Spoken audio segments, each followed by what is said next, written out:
ஒரு மணி நேரத்துக்கு மேல ஆள் இல்ல, ஒரு மணி நேரத்துக்கு மேல நான் நிக்கிறேன், ஒரு மணி நேரமா நான் நிக்கிறேன். இந்த வார்த்தை கேட்டு நான் நிக்கிறேன். ஒரு ஆம்பளை குடிக்காரன் தொட மாட்டேன்னு சொல்லிட்டான், குடிக்காரன் அழிக்க மாட்டேன்னு சொல்றான், குடிக்காரன் என்ன கூப்பிட ரூம் போட்டு அவனை எதுவுமே காவல்துறை கேட்கணும். சேலம் நெடுஞ்சாலை நகரைச் சேர்ந்தவர் சுமதி, வயது 53. மகன் திருமண வேலையாக திண்டுக்கல் போயிருந்தார். அங்கிருந்து கரூர் வந்து சேலம் பஸ் மாறி செல்ல காத்திருந்தார். அப்போது போதையில் வந்த ஆசாமி சுமதியை அழைத்துள்ளார். தகாத வார்த்தைகள் பேசி அவர் கையை பிடித்து இழுத்துள்ளார். ஆத்திரமடைந்த சுமதி போதை ஆசாமியை எட்டி உதைத்துள்ளார். அதன் பிறகே சுற்றியிருந்தவர்கள் உதவிக்கு வந்துள்ளனர். அவசர போலீஸ் உதவி எண் 100க்கு அழைத்தும் இணைப்பு கிடைக்கவில்லை. பஸ் ஸ்டாண்டில் ஒரு பெண்ணுக்கு இவ்வளவுதான் பாதுகாப்பா? சுத்தி டாஸ்மாக் திறந்து வச்சா இப்படித்தான் ஆகும் என சுமதி புலம்பினார்.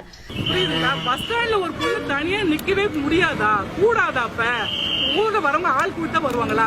குடிகாரனா கேஸ் எடுக்க மாட்டீங்களா? குடிகாரனா எது வேணாலும் பண்ணலாமா? அதுக்குதான் ஒயின் ஷாப்பா சார்? உங்களுடைய வருமானத்துக்காக எங்களை சாவடிப்பீங்களா? இதுதான் பாதுகாப்பா சார் தமிழ்நாட்டுல? நான் கேட்கறது யாருமா எவனே தெரியாது சார், எனக்கு எவனே தெரியாது. கேமரா பாருங்க, எனக்கு எவனே தெரியாது. எனக்கு சொல்லிட்டா வந்து என்கிட்ட ராவடி பண்ணுவான். ஒரு பொம்பளை வந்து பேசுறவன் என் சொன்னதான் இருந்து அங்கே அறுத்து போட்டிருப்பேன். அவன் என்னை ரூம் போர்ஸ்ல போய் அறுத்து போட்டிருப்பேன்.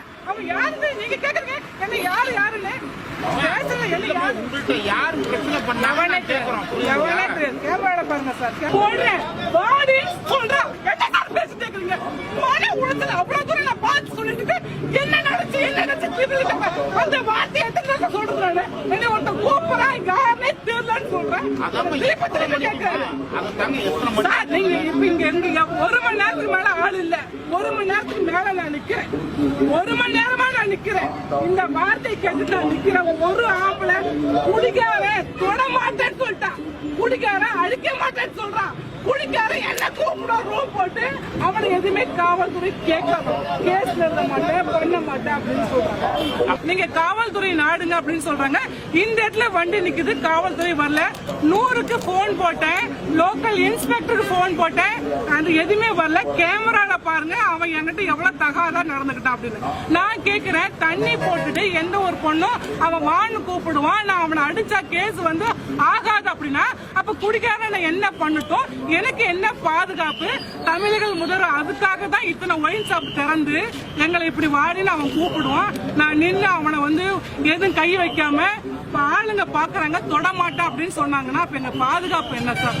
சுமதியிடம் விசாரணை நடத்திய போலீசார் அவரை சேலம் பஸ்ஸில் சொந்த ஊருக்கு அனுப்பி வைத்தனர்.